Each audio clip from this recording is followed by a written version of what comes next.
मुझे आपके messages show नहीं होंगे जी। आप माइक ऑन करके जो भी डाउट होगा आप माइक ऑन करके ही पूछना जी। ठीक है। ठीक है जी, स्टार्ट करते हैं। Welcome to the class. हाँ जी, आज हमारा फर्स्ट लेक्चर है बीएनएस का। ठीक है, स्टार्ट करते हैं। जहां पे भी कोई डाउट हुआ तो माइक ऑन करके आप पूछ सकते हो। हाँ जी, सबसे पहले स्टार्ट करते हैं। कोई भी सब्जेक्ट पढ़ने से पहले हमें उसकी बैकग्राउंड पता होना चाहिए कि किसी भी लॉ के पीछे बैकग्राउंड क्या है, उस लॉ को बनाने का पर्पस क्या है, वो क्या पर्पस फुलफिल कर रहा है या क्या नीड है उस सब्जेक्ट को लेके आने की। तो सबसे पहले हम वो पढ़ते हैं। ठीक है, तो बैकग्राउंड क्या है। अगर हम सिर्फ भारतीय न्याय संहिता, सिर्फ अब अभी हम इसका पर्पस पढ़ रहे हैं।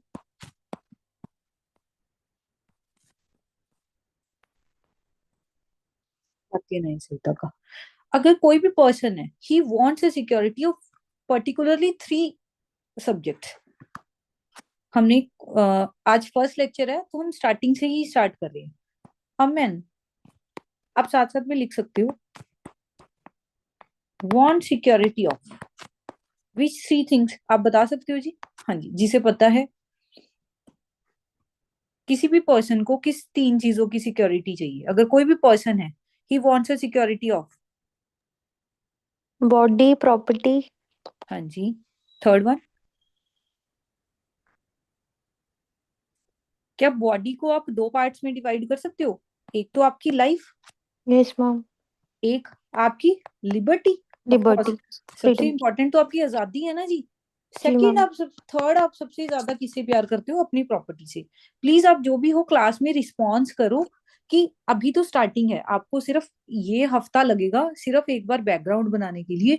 उसके बाद जब हम सारे सेक्शंस करेंगे, जब हम बेयर एक्ट पढ़ेंगे, तब कभी ना कहीं ये सारा कुछ कनेक्ट होगा। जब आप मेंस आंसर राइटिंग करोगे तो आपको सारा कुछ ही इंट्रोडक्शन में काम आएगा। ठीक है, तो आप साथ साथ में लिखते भी रहो। जहां समझ नहीं आता तो प्लीज मुझे रिपीट करने के लिए बोलो। ठीक है। A man wants a security of life, सबसे पहले वो अपनी लाइफ को प्रोटेक्ट करेगा। फिर वो अपनी लिबर्टी, एग्जाम्पल हम आगे जाके पढ़ेंगे, रॉन्गफुल रिस्ट्रेंट ना हो, रॉन्गफुल कन्फाइनमेंट ना हो, किडनैपिंग ना हो, ह्यूमन ट्रैफिकिंग ना हो, अनलॉफुल लेबर ना हो। तो ये सारे ऑफेंसेस किसकी हैं? लिबर्टी के ही है ना जी। नेक्स्ट अपनी प्रॉपर्टी, प्रॉपर्टी ऑफेंसेस भी अलग चैप्टर हम पढ़ेंगे। तो ये किसकी जिम्मेवारी है कि ये तीनों एस्पेक्ट्स को सिक्योर करना किसकी जिम्मेवारी है? हमारी स्टेट की। तो state have responsibility to protect these three aspects unless, अगर स्टेट एग्जांपल आपके जहां पे, मतलब आप मतलब इंडिया में, अगर इंडिया में हमारी स्टेट अगर लाइफ लिबर्टी और प्रॉपर्टी को प्रोटेक्ट नहीं करेगी तो क्या होगा? Unless strong will eat up the weak, मतलब जो भी स्ट्रांग पर्सन होगा तो वो वीक पर्सन को खा जाएगा। इसका क्या मतलब है? एग्जाम्पल, स्ट्रांग पर्सन सिर्फ बॉडीली वाइज नहीं बोल रहे हैं, किसी भी वाइज बोल सकते हैं कि स्ट्रांग के राइट्स हमेशा, मतलब जो भी पावर में पर्सन होगा तो वो जो भी वीक पर्सन होगा, जो भी कम पावर वाला होगा, तो उसके सारे राइट्स को वो इन्फ्रिंज कर देगा। अब मैंने बोला स्टेट, स्टेट का क्या मतलब है यहाँ पे? स्टेट कैन बी, अब हम जनरल पढ़ रहे हैं। अगर आप देखो तो मोनार्कियल सिस्टम भी हो सकता है। एग्जाम्पल, राजा का बेटा ही राजा बनता है, तो वहां स्टेट का मतलब सॉवरेन, मतलब सुप्रीम पावर कौन सी है? सॉवरेन मतलब जब हम कॉन्स्टिट्यूशन पढ़ेंगे तब हम सॉवरेन वर्ड समझेंगे। इन जनरल आप बोल सकते हो कि किसी भी कंट्री में उसकी सुप्रीम पावर किसकी है। मोनार्कियल सिस्टम भी बहुत जगह होता है। ये मोनार्कियल सिस्टम किसने दिया था? ऑस्टिन ने दिया था। जब अगर आपने जूरिस्प्रूडेंस पढ़ा होगा, मोनार्कियल सिस्टम क्या है? एग्जाम्पल, किंग के बाद किंग का बेटा ही आगे राजा बनेगा। ठीक है, तो वो रूल कर रहा है हमें। तो मतलब उस मोनार्कियल सिस्टम में उस राजा की जिम्मेवारी है कि अपनी प्रजा के सारे राइट्स को प्रोटेक्ट करना। कई जगह की ऑटोक्रेट सोसाइटी है, ऑटोक्रेट हम नॉर्थ कोरिया में देखते हैं, तो वहां की स्टेट की जिम्मेवारी है अपने लोगों को प्रोटेक्ट करना। डेमोक्रेसी मतलब हमारे यहाँ पे डेमो प्लस क्रेसी, मतलब विल ऑफ द पीपल। जहां पे विल ऑफ पीपल, हम जहां पे वोट दे रहे हैं, तो इंडिया आप एग्जांपल ले सकते हो, उनकी जिम्मेवारी है, हमारी स्टेट की जिम्मेवारी है। कम्युनिस्ट कंट्री एग्जांपल चाइना, तो वहां की।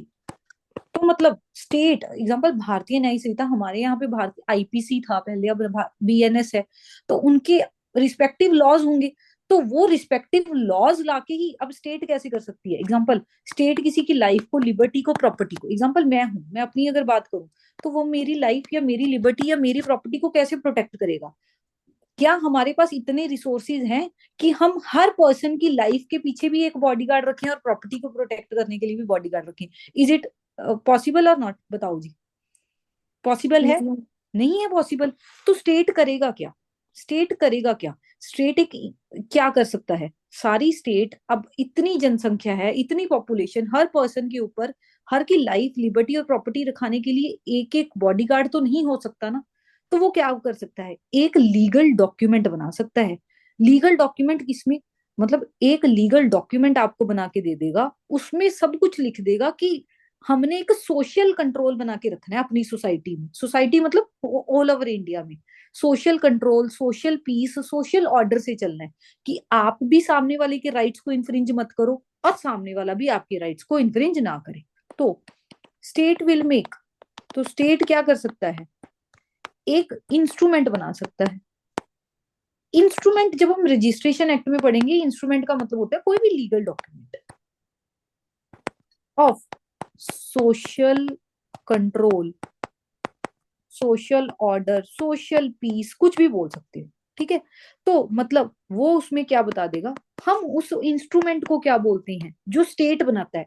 अब state monarchial system, autocrat, democracy, communist, कोई भी कंट्री की अगर आप बात करो तो हम उसे बोलते हैं पीनल कोड। पीनल कोड का क्या मतलब है? मतलब अगर किसी भी कोड, मतलब किसी भी देश की बात कर रहे हैं, हम इंडिया पे नहीं आए हैं, ठीक है। तो पीनल का क्या मतलब है? पीनलाइज करना। पीनलाइज करने का क्या मतलब है? पनिश करना। कोड का क्या मतलब है? एक कोड बोल सकते हो, एक्ट बोल सकते हो, ठीक है। तो पीनल कोड करेगा क्या? मतलब पीनलाइज करेगा। तो हमारे यहाँ पे पहले इंडियन पीनल कोड, इसका एक्ट का क्यों नाम था? क्योंकि इंडिया पे अप्लाई होता था, तो हमने इंडियन पीनल कोड इसका नाम रख दिया था। अब इसने हमने नाम क्या रख दिया? भारतीय इंडिया न्याय, मतलब जो न्याय करेगा। संहिता मतलब कोड, कोड को ही हम संहिता बोलते हैं, बस नाम हिंदी में कर दिया, फर्क कुछ भी नहीं है। होप आपको पीनल कोड का मतलब समझ आया होगा। अब what does penal code contain, जहां पे मैं बोल रही हूँ प्री का क्वेश्चन है तो मैं वहां पे पी लिखूंगी, जहां पे एम है वो मीन्स, आई है तो इंटरव्यू। अब अगर इंटरव्यू में बहुत बार पूछा जाता है what does penal code contain, आप बता सकते हो जी ये पीनल कोड है, मतलब ये लीगल डॉक्यूमेंट है, इसमें कोई भी स्टेट क्या दो चीजें डालेगी? पीनल कोड में क्या कुछ होता है जी?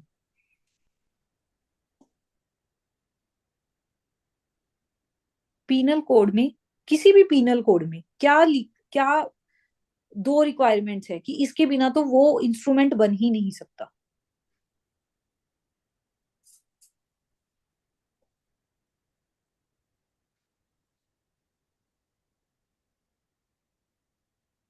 हाँ जी। आपको थोड़ा फास्ट लग रहा है?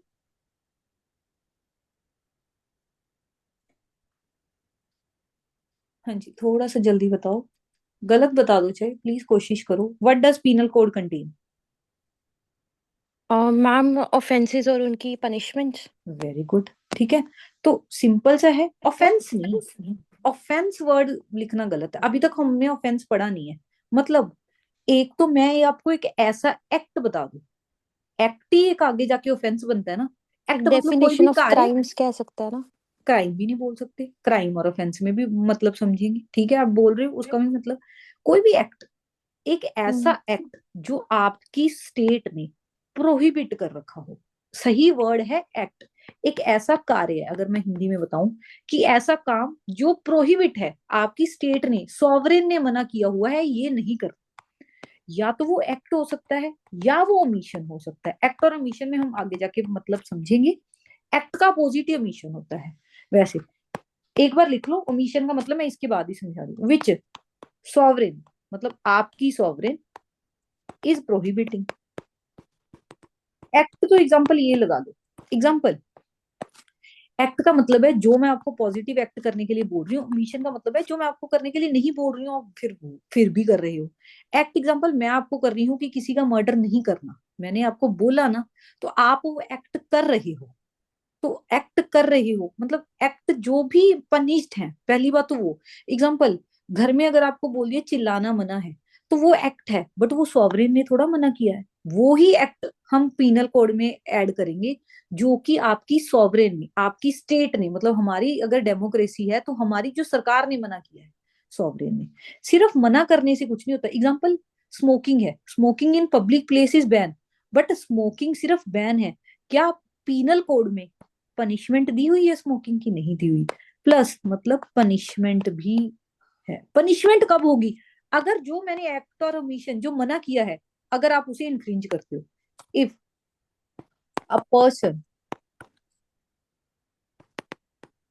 इन्फ्रिंज्ड दैट एक्ट और ओमिशन, कौन सा एक्ट और ओमिशन? जो ऊपर प्रोहिबिट किया गया है। मतलब पीनल कोड में सिर्फ दो चीजें ही होती हैं, एक तो उसमें एक्ट लिखा होता है, एग्जाम्पल थेफ्ट, पहले तो आपको बोल दिया कि थेफ्ट नहीं करना, प्रोहिबिट है, फिर थेफ्ट की पनिशमेंट भी बता दो जी। हर्ट बता भी दिया नहीं करना, फिर आपको पनिशमेंट भी बता दी। कोई भी ऑफेंस लगा सकते हो, कोई भी एग्जाम्पल। तो पीनल कोड में मतलब अब जो आपने बोला ऑफेंस, एक्ट या ओमिशन प्लस पनिशमेंट, ये दोनों मिलके क्या बनाते हैं? एक ऑफेंस को बनाते हैं।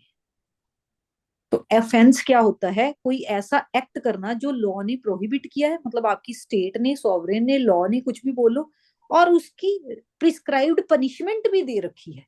किसमें? उस इंस्ट्रूमेंट में जो आपकी स्टेट ने बनाया। अंडरस्टूड यहां तक? ठीक है। Yes ma'am. अब ऑफेंस वर्ड, ऑफेंस वर्ड जब हम आगे जाके पढ़ेंगे ना, ऑफेंस में अभी 2 मिनट में ऑफेंस के आपको एसेंशियल्स करवा रही हूँ। अगर आपके पास एग्जांपल ये ऑफेंस है, अब मुझे क्या पता ऑफेंस की क्या डेफिनेशन है, अगर मैंने कहीं पे आगे मुझे, ऑफ कोर्स मैं बीएनएस कर रही हूँ, तो मुझे ऑफेंस की डेफिनेशन तो लिखनी पड़ सकती है। अगर आपके पर्टिकुलर एक्ट में ऑफेंस की डेफिनेशन नहीं दी हुई, जो आप एक्ट ले रहे हो, एग्जांपल बीएनएस है, आप पूरा बीएनएस देखो, ऑफेंस की आपको कहीं डेफिनेशन नहीं दी है, तो आप रिस्पेक्टिव एक्ट से हेल्प ले सकते हो ऑफेंस की।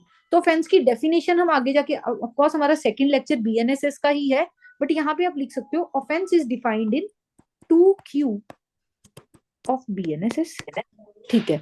एग्जाम्पल बीएनएसएस में भी नहीं दी होती डेफिनेशन, एग्जाम्पल देते हैं, अगर बीएनएस की डेफिनेशन अगर बीएनएसएस में दे रखी है तो आप वहां से बोरो कर सकते हो।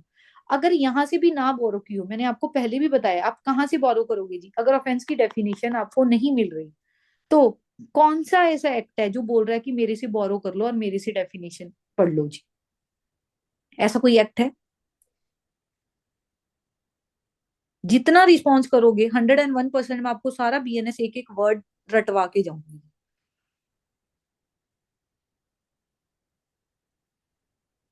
मैंने प्री और मेंस क्लियर किया हुआ है, शायद आपने, आपको पता होगा, मैं इसीलिए बोल रही हूँ रिस्पॉन्स करो जस्ट लेक्चर में, बाकी याद करवाना मेरी जिम्मेवारी है, मैं एंड पे सारा रिवाइज भी करवा के जाऊंगी 5 मिनट।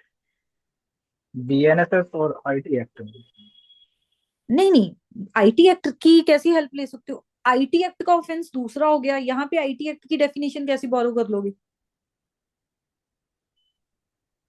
तो मैंने पहले भी लिखवाया था, कोई बात नहीं, गलत बोलो पर बोलो। तो अगर एग्जाम्पल आपके पास अगर डेफिनेशन नहीं है, तो आप कहाँ से बोरो करोगे जी? मैंने पहले भी बताया था, section 3 of general clauses act. General clauses act याद रख लो जी, कोई भी मेरे से सब्जेक्ट पढ़ोगे, इसका नाम मैं बार बार लेती रहूंगी। जनरल क्लॉजेज एक्ट 1897 एक ऐसा एक्ट है जो बोल रहा है कि ये सिर्फ है ही डेफिनेशन बता रहा है। जनरल क्लॉजेज एक्ट जाके हम देख लेंगे बाद में। अगर आपके पास कोई भी डेफिनेशन नहीं है तो आप यहाँ से बोरो कर सकते हो। ठीक है जी, मैंने नहीं करनी बोरो, ठीक है जी, मत करो। आप ही मुझे बता दो कि आप बोल रहे हो मैम, आप ही बता दो कौन सी डेफिनेशन है, मैं बता देती हूँ जी। ऑफेंस का मतलब क्या है? मैंने अभी ऑफेंस क्या बोला? दो चीजों से बनता है ना, एक्ट और omission plus punishment becomes an offence. इसी दो वर्ड्स को मैं लिखने की कोशिश करती हूँ। ऑफेंस इज एन एक्ट और omission which is prohibited by law. Law ने पहली बात मना किया होना चाहिए, वो मैंने या आपने मना नहीं किया वो एक्ट। एग्जाम्पल, घर वालों ने बोल दिया शरारत नहीं करनी, वो ऑफेंस नहीं बनेगा। विच is prohibited only by law and punished by law. कौन सी लॉ के द्वारा? For time being in force, जो अभी इन फोर्स में है। एग्जाम्पल, आईपीसी में अगर आप लगाओ एडल्ट्री पनिशेबल थी, ठीक है, प्रोहिबिटेड भी थी, पनिशेबल भी थी, अगर आप जब अडल्ट्री कर रहे हो क्या आप लाइबल हो गए? नहीं, क्योंकि for time being in force, अब आईपीसी इन फोर्स में ही नहीं है, तो अगर आप अडल्ट्री कर भी दोगे तो आप लाइबल नहीं हो। यहां तक समझ आया जी? Yes ma'am. ठीक है, लिख लिया? आप साथ साथ में लिख रहे हो ना जी? जी मैम। आपको प्रिंटेड नोट्स मिलेंगे, बट वो सिर्फ कॉपीड नोट्स हो, मतलब सिर्फ लिखे लिखाए नोट्स होंगे, पर जो मैं करवा रही हूँ वो आप साथ साथ में लिखते रहना, और मैं प्री मीन्स बताती रहूंगी, अभी तो कुछ भी नहीं है प्री मीन्स का। अगर अब सबसे पहले आते हैं, अगर ऑफेंस की डेफिनेशन कहीं पे भी लिखनी पड़ गई तो what are the ingredients of offence, बता सकते हो जी? इंग्रेडिएंट्स बता दो। वैसे ये किसने दिए थे? एक जूरिस्ट हैं जॉन हॉल ने, उन्होंने दिए थे, बट आप अपनी तरफ से बता दो इंग्रेडिएंट्स क्या क्या है ऑफेंस बनाने के लिए, क्या क्या चाहिए। जो आप बताओगे वही जॉन हॉल ने बताया, कुछ अलग नहीं बताया उन्होंने।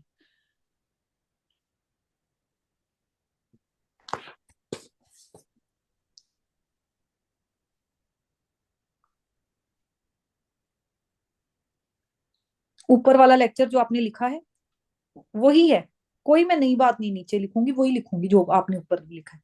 ऊपर से कोई एसेंशियल्स अगर कोई नया है तो आप नया ढूंढ सकते हो, ढूंढने की कोशिश करो ऑफेंस कैसे बनता है एक। दोनों ने रिप्लाई करना है जी। क्लास में आज दो ही बच्चे आए हैं या तीन? हाँ जी, हाँ जी। एक एक करके पूछती हूँ, पहला असेंशियल अवनीत आप बताओ जी, एक एक असेंशियल पूछो, चाहे गलत मैम बता दो। एक्ट्रेस रिया बेंच रिया। एक्टस रियस और मेंजरिया, ठीक है जी, दो बता दिया आपने, वेरी गुड। हाँ जी, स्तुति आप बताओ,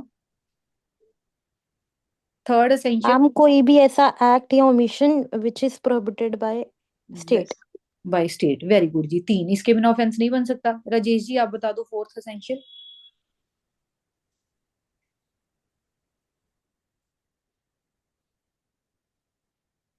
किसी भी जिस कार्य को करने में कुछ रोक हुई है। हाँ जी, ऑमिशन मैम। एक्ट और ओमिशन हो गया जी, प्रोहिबिटेड बाय लॉ। हाँ जी, अवनीत जी आप बता दो जी, जिसको भी जल्दी जल्दी बताओ जी। मैम कोई भी ह्यूमन एक्ट लगा लीजिए मैम, जो वो तो prohibited by law. Actress. Prohibited by, actus reus बता दिया, मेंजरिया बता दिया, prohibited by law, these three essentials तो हो गए हैं। हमारी लेक्चर से कोई और एसेंशियल निकल रहा है? सबसे मेन दो एसेंशियल्स आप भूल गए हो और आपकी कॉपी में ही है वो, दो तो आपने नहीं बता दिए, यही मैंने सिखाने थे, बाकी आप सबसे पहले वो नहीं, infringement of social interest. Harm. हाँ जी, मैम हार्म। हार्म नहीं, हार्म नहीं बोल सकते जी, infringement of social interest. Example मैंने, ये देखो जी, पुराने लेक्चर में जाते हैं, मैंने कोई नया नहीं पढ़ाया, मैंने अभी बताया जी आपको कि लॉ बनाया क्यों जाता है। ये देखो जी, पुराने लेक्चर ही पढ़ो, सोशल कंट्रोल, सोशल पीस के लिए। तो आप मतलब क्या कर रहे हो, आपकी लॉ ने जो बोला गया है वो सोशल कंट्रोल को इन्फ्रिंज कर रहे हो, मतलब आप शांति भंग कर रहे हो सोसाइटी की। सबसे पहला असेंशियल तो यही है। दूसरा आपने एक्ट सीरियस बता दिया, तीसरा आपने मेंजरिया बता दिया, प्रोहिबिटेड बाय लॉ बता दिया। एक और असेंशियल जो आपके नोट्स में, पनिश्ड भी तो होना चाहिए। सिर्फ प्रोहिबिटेड से बात नहीं बनती, मैं इसीलिए बार बार फोकस कर रही हूँ, जब मेंस का क्वेश्चन लिखाऊंगी तब आपको रियलाइज होएगा कि क्या महत्व है। स्मोकिंग प्रोहिबिटेड है बीएनएस में, लॉ के द्वारा, पनिश्ड नहीं है बीएनएस में, इसीलिए वो बीएनएस का पार्ट स्मोकिंग का सेक्शन ही नहीं है, तो पनिश्ड भी होना चाहिए। तो पहले जितने आपने एसेंशियल्स बताए पहले उतने ही लिख देते हैं। पहला एसेंशियल क्या है?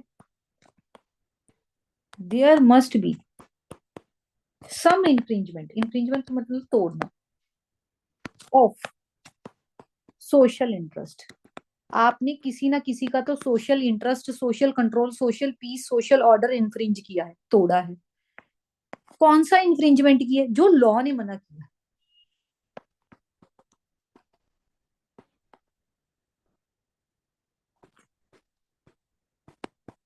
This infringement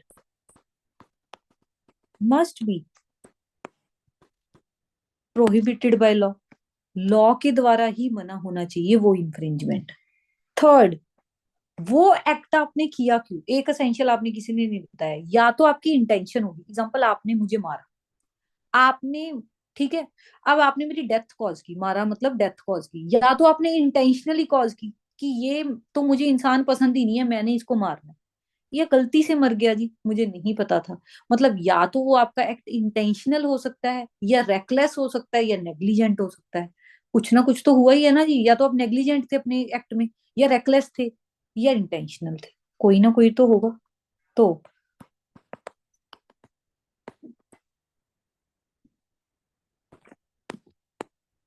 this infringement must be intentional, और लिखा है हमेशा इंटेंशन, हर हर ऑफेंस में तो हम नहीं देखेंगे, इतनी बड़ी बीएनएस है, हर में तो इंटेंशन नहीं होगी।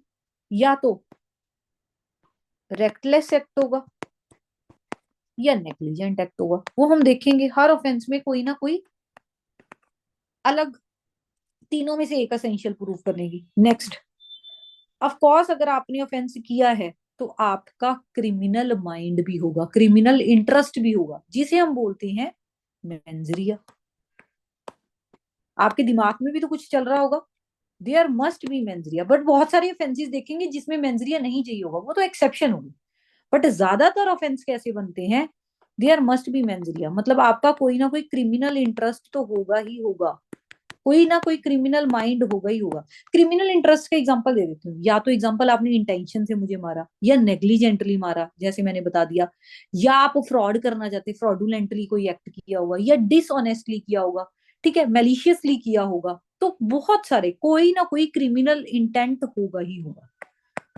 आपके दिमाग में है, एग्जाम्पल आपके दिमाग में था कि मैंने मैम का मर्डर करना है आज ही आज, क्या आप लाइबल हो गई? नहीं, वो सिर्फ मेंजरी है। सिर्फ क्रिमिनल इंटेंट होने से आप लाइबल नहीं होते। मैं तो दिमाग में प्रधानमंत्री को भी मार देती हूँ जी, क्या मैं लाइबल हो जाऊंगी? एक्ट भी तो करूँ ना, रियल एक एक्ट भी तो होना चाहिए, तो एक्ट सीरियस भी जरूरी है। तो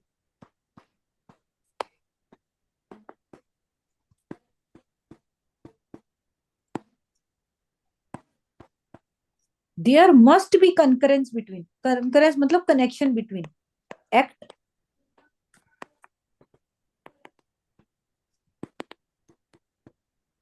एंड क्रिमिनल इंटरेस्ट, दोनों में कनेक्शन ढूंढो। एक्ट को हम बोल देते हैं एक्टस रियस, क्रिमिनल इंटरेस्ट को हम बोल देते हैं मेंस रिया। अभी भी आप पनिशेबल नहीं हुए। आपने इस एक्ट, ऐसा एक्ट कर दिया जो सोशल इंटरेस्ट के अगेंस्ट है, प्रोहिबिटेड बाय लॉ है, इंटेंशनल रेकलेस नेग्लिजेंट है, मेंजरिया आ गया, एक्टस रियस आ गया, अभी भी ऑफेंस नहीं बना। सबसे इंपॉर्टेंट है लीगली प्रिस्क्राइब्ड पनिशमेंट, पनिशमेंट भी दी होनी चाहिए।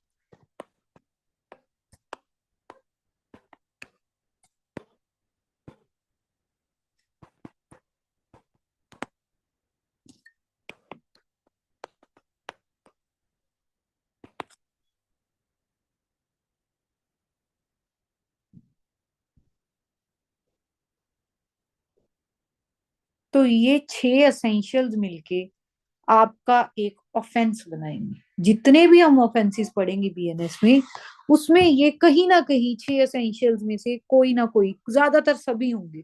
एक मेंजरिया है, ठीक है, मेंजरिया किसी में नहीं होगा, वो तो एक्सेप्शन होगा। जनरल इसी से बनता है। जनरल जो भी आपका ऑफेंस बनेगा वो ये 6 एसेंशियल से बनेगा।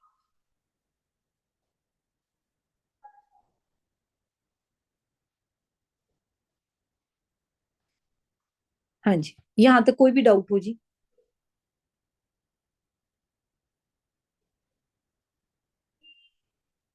हाँ जी, यहाँ तक किसी को भी कोई भी डाउट हो? No ma'am. ठीक है जी, आगे। अब हमने लास्ट वर्ड एंड किया, पनिशमेंट दी होनी चाहिए। अब हम जब बिल्कुल स्टार्टिंग से ही स्टार्ट कर रहे हैं, तो types of punishment, theories of punishment देख लेते हैं कि कितनी कितनी थियोरीज थी पनिशमेंट देने की, क्या क्या तरीके थे, थियोरीज का मतलब है, ठीक है, थियोरीज ऑफ पनिशमेंट।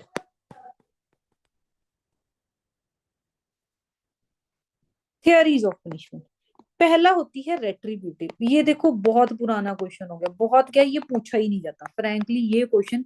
बट आपको, हाँ, अगर मैं लाइन वाइज करवा रही हूँ इसलिए मैं करवा रही हूँ, वैसे ये क्वेश्चन बनता ही नहीं है, इतना सिली क्वेश्चन कहीं पे भी नहीं वो पूछेगा। हमने पनिशमेंट वर्ड पे एंड किया इसीलिए मैं पनिशमेंट आगे बढ़ा। रेट्रीब्यूटिव थ्योरी, रेट्रीब्यूट का मतलब ही क्या होता है? रेट्रीब्यूट का मतलब होता है to take revenge. To take revenge क्या मतलब है? एग्जाम्पल, मैंने सामने वाले का हाथ तोड़ा, वो बोल रहा है कि मैं जब तक ए ने एग्जाम्पल बी का हाथ तोड़ा, बी बोल रहा है मुझे भी सेम ही रिवेंज लेना है, मैं भी उसका हाथ ही तोड़ के आऊं। इसे हम रेट्रीब्यूटिव बोलते हैं। मतलब an eye for an eye and tooth for a tooth. मतलब जो सामने वाले ने किया मैंने एज इट इज उससे बदला लेना है तब तक। बट आपको ये नहीं लग रहा, एक बार तो सिर्फ यही ऑफेंडर था, जो ऑफेंस करता है वो तो ऑफेंडर ही हो गया ना जी। अब अगर सामने वाला रिवेंज ले रहा है तो सोसाइटी में आप ऑफेंस बढ़ा रहे हो। अगर ये भी सेम रिवेंज ले रहा है तो हमने तो ऑफेंस कम करना है सोसाइटी में। पहला हमारा लोगो ही क्या था कि स्टेट की जिम्मेवारी है किसी की लाइफ, लिबर्टी और प्रॉपर्टी को प्रोटेक्ट करे, सोशल कंट्रोल बना के रखे, सोशल पीस। ये तो आपने सोशल पीस ही तोड़ दिया। ये तो मल्टीपल ऑफेंसेस हो रहे हैं, ये तो एक नहीं, ये तो हर कोई ऑफेंस कर रहा है। तो ये थ्योरी तो ज्यादा टाइम चली नहीं। रेट्रीब्यूटिव थ्योरी का मतलब है रिवेंज लेना। अगर एक पर्सन दूसरे से रिवेंज ही लेता रह गया तो मतलब हम क्रिमिनल्स कम नहीं कर रहे हैं, हम ऑफेंडर्स को बढ़ा रहे हैं जी। हम ऑफेंडर्स को बढ़ा रहे हैं, तो ये थ्योरी तो नहीं चली। फिर आते हैं जी प्रिवेंटिव थ्योरी पे। प्रिवेंटिव थ्योरी होता है कि आप सोसाइटी को ही प्रिवेंट कर दो। कि एग्जांपल, जो भी पर्सन अगर ऑफेंस कर रहा है तो आप उसे लॉकअप में डाल दो, मतलब जेल, मतलब इम्प्रिजनमेंट दे दो जी, सजा ही दे दो। कि वो सोसाइटी से अगर दूर ही रहेगा तो ऑफेंस ही कैसे करेगा? तो सीधी सी तैयारी है कि उसको प्रिवेंट ही कर दो कि वो क्राइम ही ना कर पाए। ज्यादातर हम यही यूज करते हैं। थर्ड थ्योरी होती है डेटरेंट थ्योरी। इंपॉर्टेंट नहीं है इसीलिए शॉर्ट में करवा रही हूँ। डेटरेंट थ्योरी का मतलब कहां से आया? To debtor. डेटर का क्या क्या मतलब होता है? To create fear. To create fear मतलब आप एक ऐसी टाइप ऑफ पनिशमेंट दो उसे कि वो क्या, होल सोसाइटी उससे फियर, डर जाए। Example, A is a rapist, A ने रेप किया, वो रेपिस्ट है। आप उसे इतनी ज्यादा सीरियस और हीनियस पनिशमेंट दो। अगर उसने कोई भी सीरियस और हीनियस क्राइम किया, एग्जांपल बहुत बड़ा क्राइम, ऑफ कोर्स रेप बड़ा क्राइम है, तो अगर उसने कोई ऐसा हीनियस सीरियस क्राइम किया ना, तो उसकी पनिशमेंट भी इतनी ज्यादा हार्श हो ना कि ऑफेंडर तो डर ही जाए। बट होल सोसाइटी, जो लाइक माइंडेड पीपल होंगे ना, लाइक माइंडेड पीपल मतलब जो सेम सोचने वाले पर्सन होंगे कि हमने भी रेप करना है, वो भी डर जाए। तो सिर्फ ऑफेंडर को डेटर क्रिएट नहीं करना फियर, कि वो ऐसी टाइप ऑफ पनिशमेंट दो कि होल सोसाइटी उससे डरने लग जाए कि ये ऑफेंस तो नहीं करना भैया, इसकी पनिशमेंट इतनी सीरियस होती है। तो मतलब क्रिएट करना फियर, सिर्फ ऑफेंडर के दिमाग में नहीं, होल सोसाइटी को एक लेसन देना कि इसकी पनिशमेंट। एग्जाम्पल रेप की, अगर पुरानी, अगर जब हम रेप के सेक्शंस पे आएंगे तो यही है ना जी, 63 से स्टार्ट हो जाएंगे। तो यही था कि पनिशमेंट्स पहले बहुत कम थी। जब निर्भया वाला केस आया हम आगे जाके पढ़ेंगे, बाकी सेक्सुअल हरासमेंट विशाखा वाला केस हम पढ़ेंगे आगे जाके, मथुरा रेप केस पढ़ेंगे। तो उसके बाद आप हर ऑफेंस के बाद देखोगे पनिश अमेंडमेंट आती गई और पनिशमेंट्स बढ़ती गई और चेंजेस। इंडिपेंडेंट थॉट देखोगे मैरिटल रेप पे, तो इतनी सारी जजमेंट्स के बाद मतलब हमने ऑफेंस को और ज्यादा सीरियस बनाते हुए, सीरियस देखते हुए हमने उसकी पनिशमेंट इंक्रीज कर दी। तो आप पनिशमेंट इतनी ज्यादा दे दो, ये भी होता है, but rarest to rare case में होता है ना जी। हीनियस क्राइम, एग्जांपल, आप कितने को डेथ पेनल्टी दे दोगे? मैक्सिमम से मैक्सिमम क्या है? डेथ पेनल्टी दे दोगे। रेयरेस्ट टू रेयरेस्ट केस में दी जाती है, हम आगे जाके बच्चन सिंह में देखेंगे कि डेथ पेनल्टी आप हर किसी को नहीं दे सकते, क्योंकि जिसको डेथ पेनल्टी दे रहे हो आप उसकी तो लाइफ और लिबर्टी को छीन रहे हो ना। पहली लाइन ही मेरी हमेशा आपको हेल्प करेगी इंटरव्यू में, लाइफ और लिबर्टी छीन ली अगर आप किसी को डेथ दे रहे हो तो। डेथ पेनल्टी भी, पर देनी कब पड़ती है, जब हीनियस क्राइम होते हैं। ठीक है जी, ये भी यूज होती है बट इतनी नहीं यूज होती।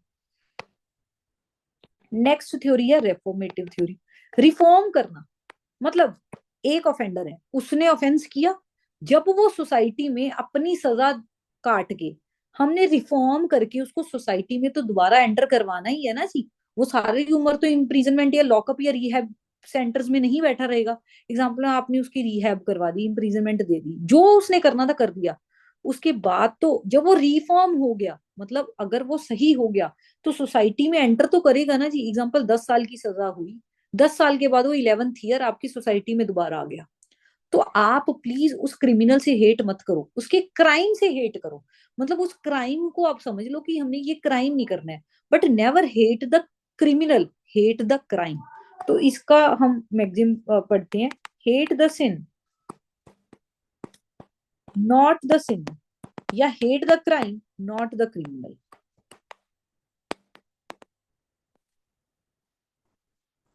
Not the criminal.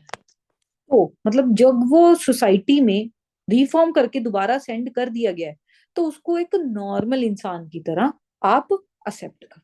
तो दीज आर द 4 थियरीज।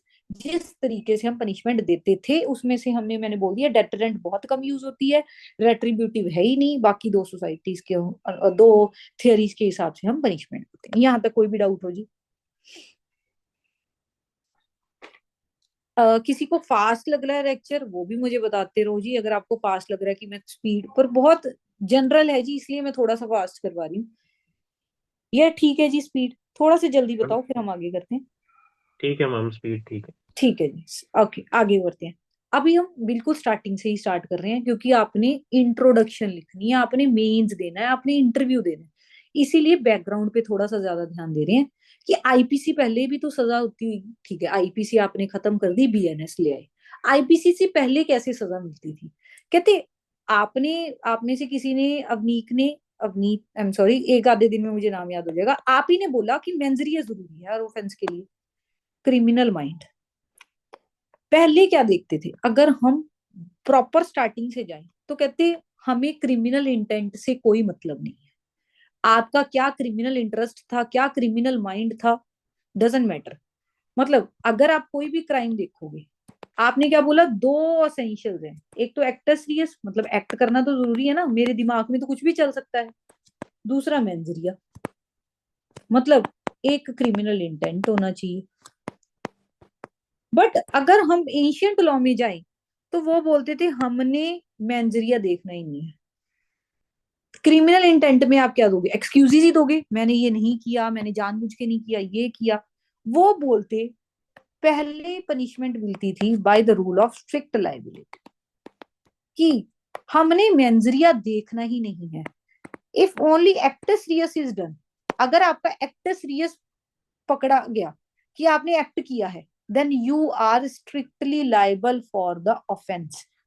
इस पीरियड को हम बोलते थे, it was a time of dark ages, ये डार्क एरा था। इसमें एक एग्जांपल हम देखें, 1389, 1860 की है जी आईपीसी। अगर आप देखोगे 1862 में इंप्लीमेंट हुई, हम 1389 में, हॉर्स, 1389 में एक केस आया था जी। केस का नाम अभी जरूरी नहीं है, जो केस इंपॉर्टेंट हो गया मैं वही करवाऊंगी। उसमें एनिमल्स तक को डेथ पेनल्टी दी जाती थी। 1389 में एक हॉर्स को डेथ पेनल्टी दी गई थी, क्योंकि हॉर्स से एक इंसान गिर के मर गया था। तो मतलब अब क्या आप हॉर्स की क्रिमिनल इंटेंट तो प्रूफ नहीं कर सकते ना जी। ठीक है, तो उसने तो सिर्फ एक्ट कर दिया। तो मतलब वहां पे it was dark age, dark age era, एक ऐसा एरा था जहां पे there was no requirement to prove reason. हमने रीजन जानना ही नहीं है। हम इसको बोलते हैं the rule of church. Rule of church क्या था? सिर्फ एक्टस रियस प्रूव करो और पनिश हो जाओगे।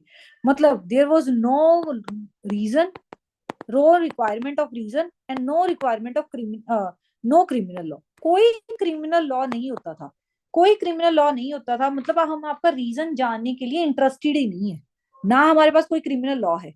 सिर्फ एक्ट प्रूव हो गया, आपने एक्ट किया है, हम आपको पनिशमेंट देंगे। स्ट्रिक्ट लाइबिलिटी का रूल क्या बोलता है? यू आर स्ट्रिक्टली लाइबल अगर आपका सिर्फ एक्ट प्रूव हो गया। Mains Riya is not required. But ये तो गलत था। जैसे जैसे टाइम बीतता गया, ये तो 1389 से हम स्टार्ट कर रहे हैं, तब हमें रियलाइज होने लग गया, फर्स्ट टाइम हमने तब रियलाइज हुआ, the question arise Y.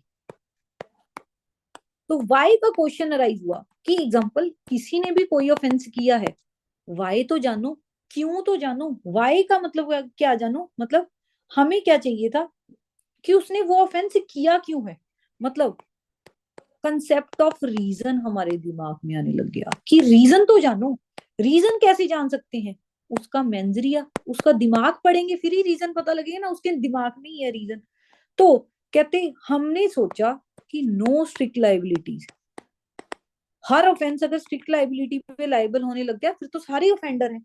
But criminal intent is necessary, criminal intention that is mind is necessary. तो हर किसी का माइंड चेक करो, उसने ऑफेंस क्यों किया, स्ट्रिक्टली लाइबल मत करो ऑफेंस के लिए। क्योंकि हमें वाई, माइंड हमने क्यों पढ़ना है सामने वाले का, वाई जानने के लिए, रीजन जानने के लिए।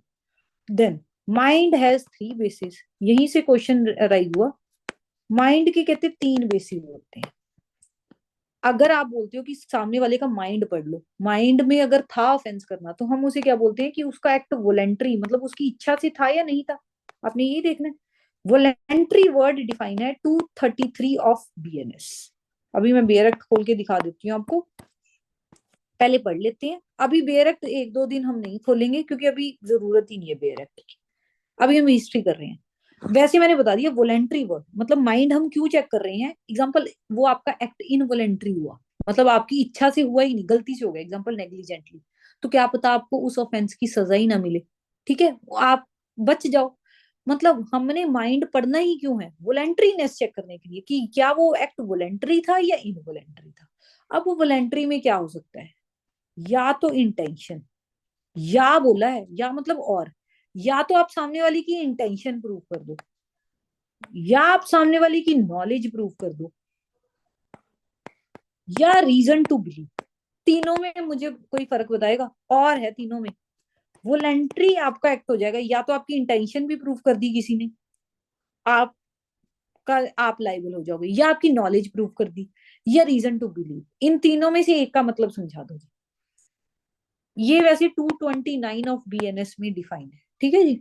अभी हम वहां तक पहुंचे नहीं है, बट हाँ जितनी सेक्शंस याद हो रहे हैं साथ साथ याद करते रहो। 2Q ऑफ सीआरपीसी में ऑफेंस डिफाइन है, अभी तक मैंने बताया, वॉलेंट्री 233, रीजन टू बिलीव 229, ये कल तक तो याद होने चाहिए। पहले इन तीनों का मतलब समझा दो जी मुझे। इंटेंशन का क्या मतलब होता है, नॉलेज का क्या मतलब होता है, और रीजन टू बिलीव का क्या मतलब होता है। अगर तीनों में से एक भी प्रूव हो गया, वो आपका एक्ट वॉलेंटरी माना जाएगा, कि आपकी वो इच्छा से एक्ट हुआ है, मतलब मेंजरिया प्रूव कर दिया सामने वाले ने। इन शॉर्ट ये मेंजरिया के तीन एग्जांपल्स हैं। हाँ जी बताओ जी, कोई भी इंटेंशन का मतलब समझाएगा जी, कोई भी एक जना। हाँ जी अवनीत जी बताओ, गलत बताओ, कोशिश करो। इंटेंशन का क्या मतलब है हिंदी में, वैसे भी। मैम कोई भी पर्पस हो, जैसे जैसे ए ने बी को शूट करा है। ठीक है, कि उसका पर्पस अगर हमने जान लिया तो उसका इंटेंशनल एक्ट होगा वो। ठीक है, फिर नॉलेज का क्या मतलब होगा जी। नॉलेज का मैम तीनों में से एक ही होगा, किसी भी, मतलब हम ये क्यों पढ़ रहे हैं पूरे बीएनएस में, या तो कहीं पे भी लिखा होगा who ever intentionally, who ever knowingly, तो कहीं ना कहीं लिखा होता है हु एवर नोइंगली का क्या मतलब हो गया, क्योंकि हम आगे जाके पढ़ेंगे, याद रखना। इंटेंशन हो गया, नॉलेज हो गया, रीजन टू बिलीव हो गया।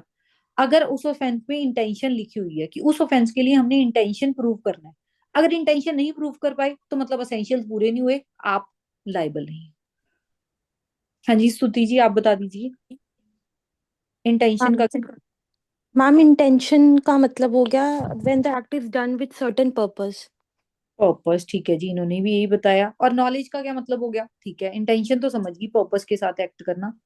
नॉलेज मैम का क्या, नॉलेज का ये हो गया, जैसे मैम एग्जाम्पल है जब अगर। कोई सर्टेनिटी हो that it will probably happen.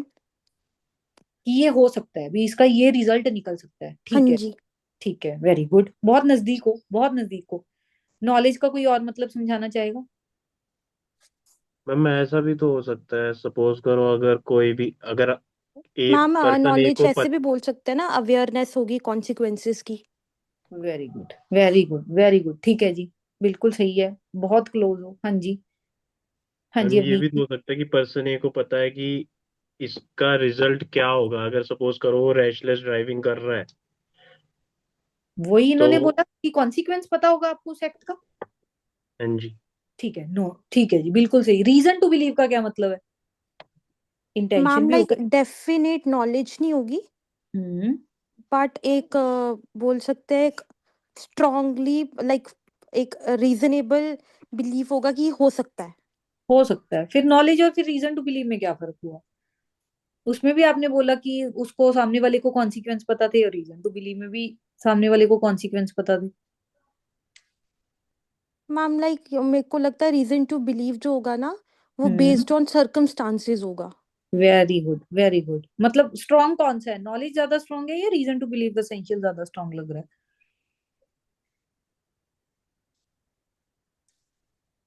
Ma'am knowledge.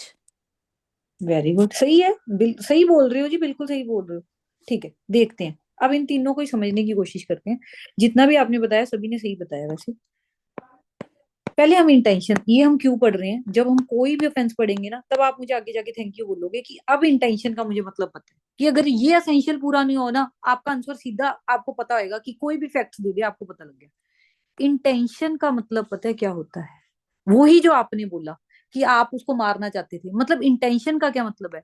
आपकी इच्छा, अगर मैं हिंदी में बोलूं डिजायर, आपका वो एक्ट करने का डिजायर था।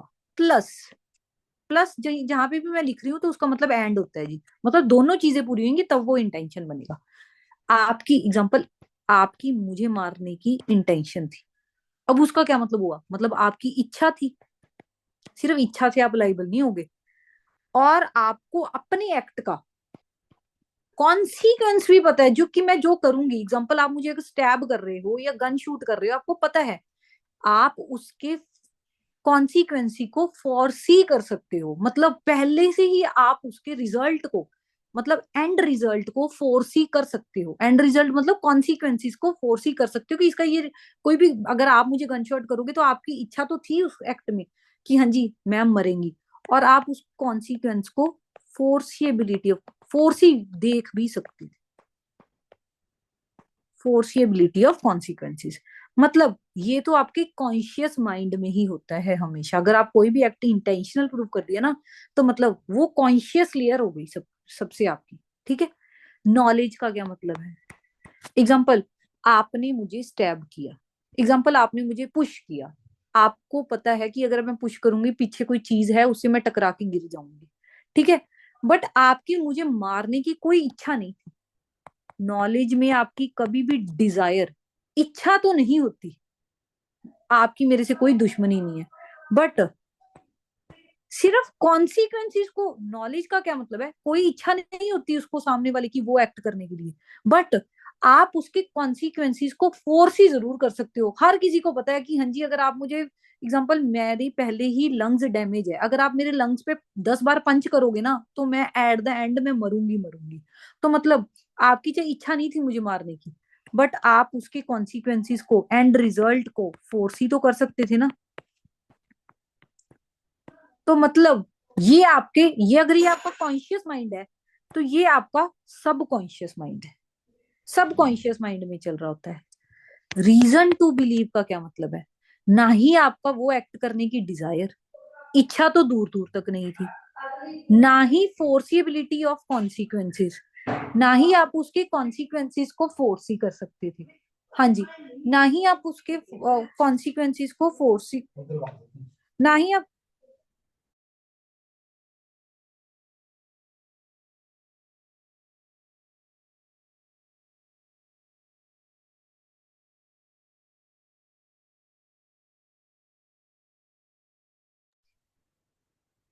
हाँ जी, इंटेंशन का मतलब क्या होता है, मैंने दोबारा रिपीट कर रही हूँ, आपका वो एक्ट करने की डिजायर, इच्छा हमेशा होती है, और आप उसके एंड रिजल्ट को फोर्स ही भी कर सकते हो। नॉलेज का क्या मतलब होता है? आपका वो एक्ट करने की कोई इच्छा तो नहीं थी, बट एंड रिजल्ट आपको हमेशा पता होता है। रीजन टू बिलीव आपके सबकॉन्शियस माइंड में जो चल रहा होता है हम वो बोलते हैं। रीजन टू बिलीव का क्या मतलब है? आपका उस चीज पे बिलीव करने का कोई ना कोई रीजन है, मतलब आपके पास कोई ना कोई रीजन है उस पर्टिकुलर फैक्ट पे बिलीव करने का। मतलब you have sufficient cause. Sufficient cause का क्या मतलब है? रीजन है टू बिलीव दैट थिंग, मतलब उस पर्टिकुलर थिंग को बिलीव करने का आपके पास रीजन है, but and not otherwise. And not otherwise का क्या मतलब है? उसका अपोजिट सोचने का आपके पास कोई रीजन नहीं है। एग्जाम्पल मैं हूं, रीजन टू बिलीव का एग्जाम्पल। अब आपको पता है कि मेरे पास 5,000 रुपये भी पॉकेट में नहीं है, और आप मेरे नेबर ही हो, आपको पता है कि हाँ जी मेरे पास कितना सा पैसा है। एक दिन आपकी गोल्ड शॉप है, आप मुझे रोज देखते हो कि मैं तो राशन के लिए भी स्ट्रगल कर रही हूँ। एक दिन मैं आपके पास आती हूँ कि हाँ जी 5 करोड़ की रिंग आपके पास बेचने, कि भैया ये डायमंड है, ये बेचना है। तो मतलब आपके पास सफिशिएंट कॉज, सफिशिएंट रीजन है ये बिलीव करने के दैट थिंग कि ये पक्का चोरी का माल है, कि कोई ना कोई प्रॉपर्टी ऑफेंस किया है, चाहे थेफ्ट, एक्सटॉर्शन, रॉबरी, डकैती, वो हम आगे जाके पढ़ेंगे। तो आपके पास सफिशिएंट रीजन है उस बात को बिलीव करने के लिए कि कोई ना कोई एंड नॉट अदरवाइज, कि मेरी लॉटरी लग गई या मेरी एकदम से सैलरी इतनी बूस्ट कर गई। आपके पास एंड नॉट अदरवाइज मतलब अपोजिट सोचने का कोई भी रीजन नहीं है, बट वो पर्टिकुलर थिंग सोचने का आपके पास 100 रीजन है। मतलब समझ में आया? तीनों में से एक चीज ही प्रूव करनी है जी आपको किसी भी ऑफेंस। या तो इंटेंशन, मतलब there was desire plus foreseeability of consequences.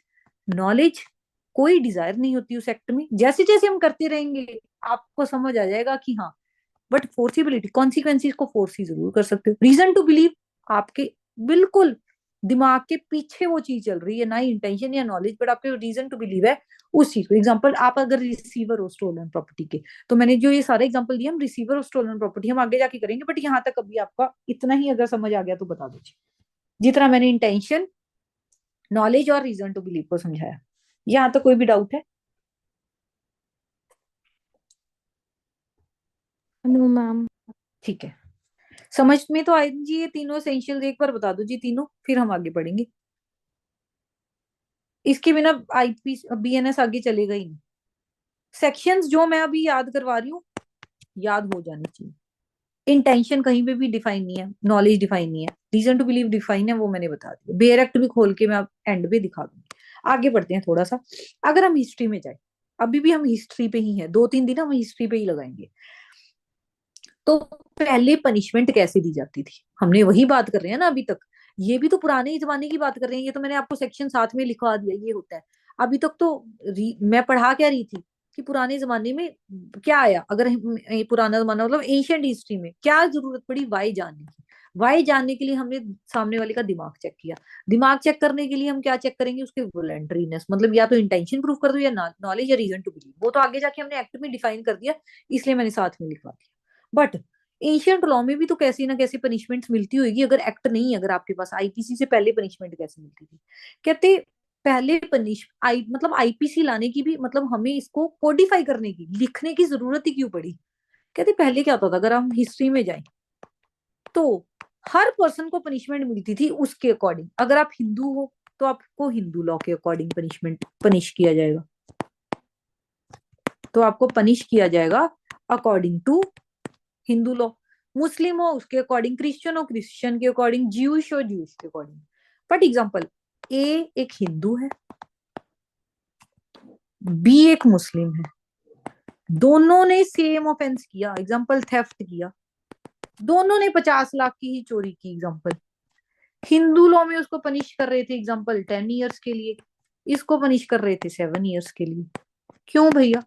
Same punish दिया, पर हर लॉ अपने अपने तरीके से पनिश कर रहा था हर इंसान को। तो कहीं ना कहीं हमें ये गलत लग रहा था। तो पर हिंदू कैसे पनिश कर रहे थे? कहते अगर हम आए हिंदूज पे, तो Hindu law as early as अर्थशास्त्र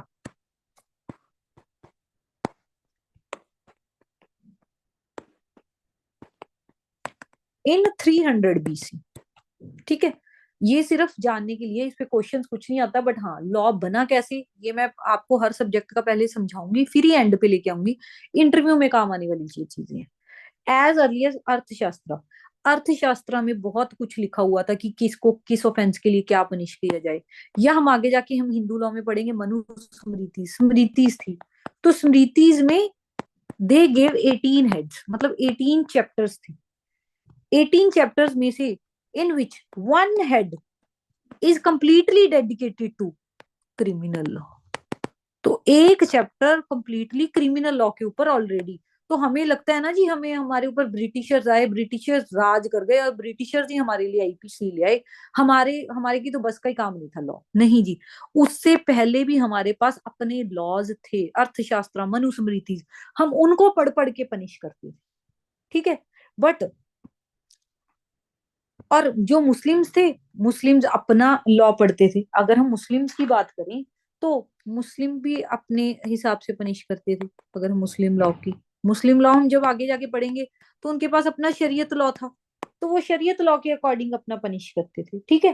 तो उनमें भी टाइप्स ऑफ पनिशमेंट थी, कियास, हद, तकसीर, हम आगे जाके पढ़ेंगे, ठीक है। तो वो अपने लॉज के अकॉर्डिंग, एग्जाम्पल उनके भी सोर्सेज थे। अगर प्राइमरी सोर्स, अगर सेकेंडरी सोर्स पे आओ, अल्लाह, सुन्ना, इजमा, या हाँ कुरान है, सॉरी अल्लाह बोल रही हूँ, कुरान, सुन्ना, इजमा, कियास, उनके पास भी अपने अपने सोर्सेज थे।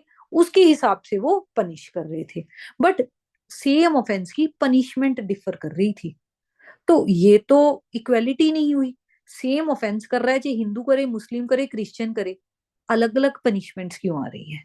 तो ये थोड़े टाइम बाद हमें रियलाइज होने लग गया। तो क्या हुआ, सबसे पहले रिचेस्ट स्टेट कौन सी है जी, हम किसे बोलते हैं रिचेस्ट स्टेट? अगर जीके का क्वेश्चन आ जाए आपको, रिचेस्ट स्टेट कौन सी है?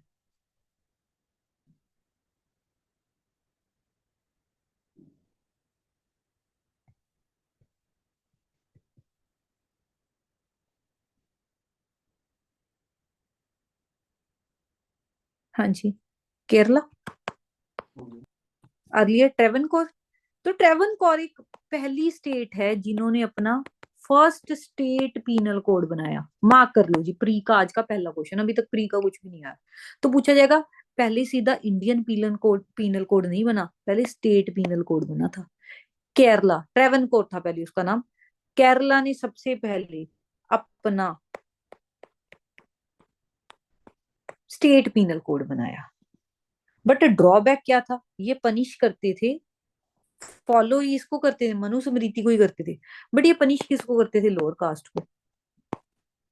लोअर कास्ट वालों को पनिश करते थे अपने एक्ट के अकॉर्डिंग, कि हाँ जी लोअर कास्ट वाले ऑफेंस करते हैं। तो ऑफ कोर्स पर बनाया तो state penal code Travancore Kerala में सबसे पहले बना था। प्री का क्वेश्चन है, ठीक है जी। उसके बाद एक और प्री का क्वेश्चन, ये भी प्री के लिए मार्क कर लो अगर सेकंड क्वेश्चन पे आओ। उसके बाद क्या हुआ, वॉरेन हेस्टिंग।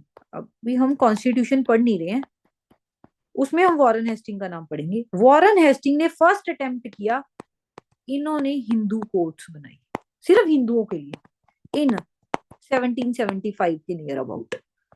तो हिंदू कोर्ट्स बनाई। अब आप बोलोगे कोर्ट्स हैं तो जजेस कौन बैठते थे? जजेस तो अभी तो आए नहीं जज, तो उनकी जगह, जजेस की जगह प्रीस्ट बैठते थे। प्रीस्ट मतलब ब्राह्मण्स बैठते थे। ऑफ कोर्स सबसे पढ़े लिखे ब्राह्मण्स ही हम वहां पे पढ़ाएंगे। पढ़े लिखे मतलब जिन्होंने अर्थशास्त्र, मनुस्मृति, ज्यादा से ज्यादा स्क्रिप्चर्स पढ़े होंगे। तो जो भी ब्राह्मण्स थे वो सारे बनारस के थे, क्योंकि हमें लगता था कि उनको सबसे ज्यादा नॉलेज है हिंदू लॉ की, तो वो उनको पनिश करते थे। वो अपना एक कोड लेके आए, जैसे स्टेट पीनल कोड था उनके कोड का नाम था गेंटुआ कोड। थर्ड प्री का क्वेश्चन, पहला प्री का क्वेश्चन केरला, दूसरा वॉरेन हेस्टिंग और तीसरा गेंटुआ कोड। तो उस कोड का क्या नाम था जी? गेंटुआ कोड। उस अकॉर्डिंग वो पनिश करते थे। बट फिर वही बात होगी, हिंदूज अपनी तरीके से कर रहे हैं, चलो ठीक है। अगर स्टेट पीनल कोड आया वो तो एक स्टेट में ही आया, फिर हिंदू कोर्ट्स भी आई तो वो सिर्फ हिंदू हैं, तो बाकी कहाँ पे जाएं जी? हिंदू कोर्ट्स तो आप ले आए। तो फिर रियलाइज हुआ धीरे धीरे कि नहीं, ऐसे तो नहीं चलेगा, कि हमें फिर हम वो सारी हिस्ट्री आ गई जी। अब हम हिस्ट्री पे नहीं आएंगे, फिर ब्रिटिशर्स आए। इन शॉर्ट फिर ब्रिटिशर्स आए। अब ठीक है, कैसे कैसे कोर्ट्स आई वो सारा कॉन्स्टिट्यूशन का है। थर्ड पॉइंट पे आ जाओ, पहला हिंदू लॉ लिखवा दिया, सेकंड मुस्लिम लॉ लिखवा दिया, हम थर्ड पॉइंट पे आते हैं। फिर क्या हुआ, फिर अगर हम देखें तो first law commission of India को सेटअप किया गया। First law commission of India का जो चेयरमैन था उनका नाम था टीबी मैकॉले।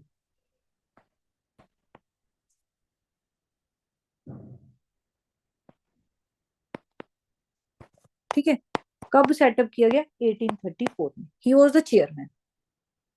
तो उनको टास्क दिया गया, उनको टास्क दिया गया कि आप हमारे लिए एक जनरल पीनल कोड लेके आओ। दे गेव अ टास्क, हमने उनको टास्क दिया for writing a general penal code. अब इसका नाम जनरल पीनल कोड क्यों रखा, मतलब जनरल टू ऑल, चाहे आप सिटीजन हो, चाहे आप नॉन सिटीजन हो, हिंदू हो, मुस्लिम हो, क्रिश्चियन हो, जूइश हो, सब पे अप्लाई करें। तो मतलब अब अगर आप आईपीसी का, मैं आपको दिखाई देती हूँ जी, आईपीसी बियर एक्ट,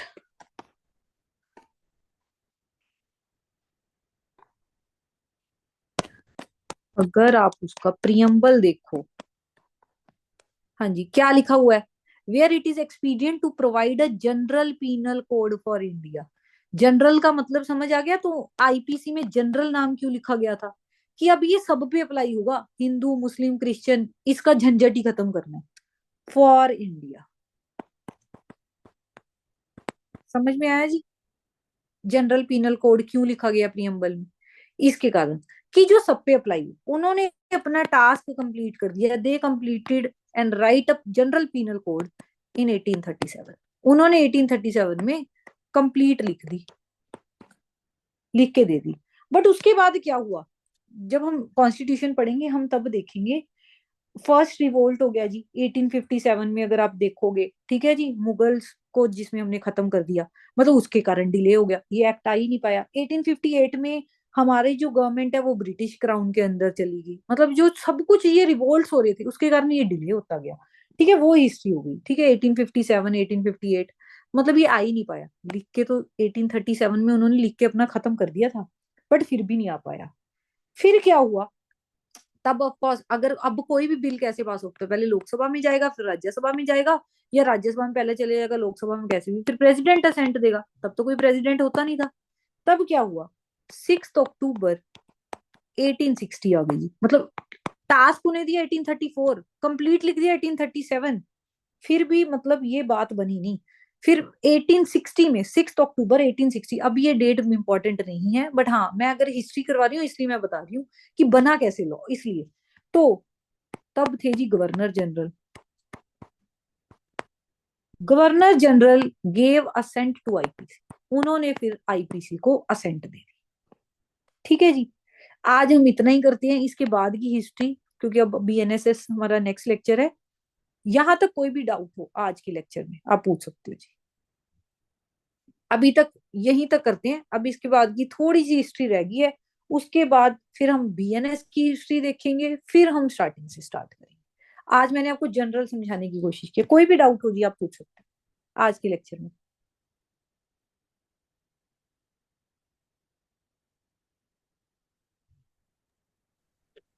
मैम एक बार इंटेंशन नॉलेज और रीजन टू बिलीव एक बार रिपीट कर देते। हाँ जी, इंटेंशन का क्या मतलब है, देखो कोई भी एक्ट या तो वॉलेंटरी होगा या इनवॉलेंटरी होगा। हमने सिर्फ वॉलेंटरी पार्ट देखना है, इनवॉलेंटरी नहीं देखना है कि आपका एक्ट इनवॉलेंटरी था, आपकी इच्छा ही नहीं थी, तब आप लाइबल नहीं होगे। हम आगे जाके पढ़ेंगे एक्टस नॉन फेसिट्रियम निसी मेंसिट्रिया, ये मैक्सिम उसका है कि अगर आपका एक्ट, आपका उसमें मेंजरिया ही नहीं है तो आपका वो, आप गिल्टी होगे नहीं, तो वो आपका एक्ट माना ही नहीं जाएगा। बट हम बात कर रहे हैं जब आपका एक्ट आपका ही माना जाएगा, मतलब वॉलेंट्री, आपकी इच्छा से एक्ट हुआ है। तो इच्छा से एक्ट कब हुआ है, या तो आपकी उस एक्ट में इंटेंशन थी। इंटेंशन का क्या मतलब है, हम कल ना एग्जांपल्स करेंगे इसके, फिर आपको अच्छे से समझ आएगा। बट इन शॉर्ट इंटेंशन का मतलब क्या होता है, जो भी आप कार्य कर रहे हो, एक्ट कर रहे हो, वो एक्ट करने की आपकी डिजायर, इच्छा तो जरूर होगी ही होगी। आपका मतलब एग्जाम्पल, आपका मेरे से पर्सनल रिवेंज है, आपको मैं पसंद ही नहीं हूँ, 10 साल की दुश्मनी है, तो डिजायर थी ना मुझे मारने की। पर प्लस जो आपने गन शॉट किया या स्टैब किया, कुछ भी किया, आप अगर आप ये नहीं बोल सकते कि मेरी इच्छा तो थी बट मुझे पता ही नहीं था कि 10 गोलियां मारने से कोई मर जाता है। आप उसके एंड रिजल्ट को फोर्सी कर सकते थे, मतलब देख सकते थे, सेंस कर सकते थे कि अगर मैं 4 बार या 2 बार शूट करूंगा, या अगर आप सीधा मेरे सिर पे शूट करोगे तो एक शॉट में भी मैं मर सकती हूँ। तो मतलब आप उसके कॉन्सिक्वेंसेस को फोर्सी ऑलरेडी कर सकते थे। नॉलेज का क्या मतलब है? आपकी कोई डिजायर नहीं थी मुझे मारने की, कोई इच्छा नहीं थी, बट आप उसके एंड रिजल्ट को इतना तो नॉलेज तो रखते थे ना। अब आप बोलोगे मैम मेरी क्या दुश्मनी है, मैं तो इसको जानता ही नहीं था। एग्जाम्पल, आपने अगर सड़क पे किसी को मार दिया, आप बोलोगे मैं तो इसको जानता ही नहीं, मेरी क्या इच्छा होगी इसको मारने की। बट जो आप एक्ट कर रहे हो उसका एंड रिजल्ट फोर्स ही तो कर ही सकते हो ना। आप उसका एंड रिजल्ट तो सोच ही सकते हो ना कि इसका कॉन्सिक्वेंसेस क्या निकलेगा। तब हम क्या बोलेंगे कि मतलब वो आपका एक्ट नॉलेज के साथ था। रीजन टू बिलीव का क्या मतलब है? एग्जाम्पल, आप चोरी का रिसीवर ऑफ स्टोलन प्रॉपर्टी हो। एग्जाम्पल, आप चोर बाजार है दिल्ली में, आप उस चोर बाजार में चोरी का माल खरीद रहे हो। आप बोलोगे कि मुझे पता ही नहीं था ये चोरी का माल है। जब अगर कोई फटे कपड़े पहन के अगर कोई आपको कोई चीज बेचने आया है, मतलब आपके पास सफिशिएंट रीजन तो है ना बिलीव करने के, दैट थिंग, उस पर्टिकुलर थिंग को बिलीव करने के आपके पास रीजन है ना कि ये इसका माल तो लगता नहीं है। एंड नॉट, या अगर एग्जाम्पल 5-50 लाख की गाड़ी है, वो आपको कोई 2 लाख में बेच के जा रहा है, तो मतलब आपके पास सफिशिएंट कॉज है उस चीज पे बिलीव करने के लिए, उस पर्टिकुलर चीज पे बिलीव करने, एंड नॉट अदरवाइज उसका अपोजिट सोचने का कि भाई 50 लाख की गाड़ी कोई 2 लाख में क्यों बेचेगा। आपके पास कोई और रीजन ही नहीं आ रहा कि 2 मिनट में बेच के जा रहा है। तब हम उसे बोल देते हैं reason to believe. Okay ma'am. ठीक है। हाँ जी। हाँ जी। अगर कल को इसके बाद कोई भी डाउट हुआ, क्योंकि अब हमारी बीएनएसएस का लेक्चर है, उसके बाद मैं दोबारा रिपीट कर दूंगी, जो भी ना समझ आया कल दोबारा फ्रेश से नए एग्जाम्पल के साथ समझेंगे। ठीक है जी। Yes ma'am. ओके जी, okay, thank you so much.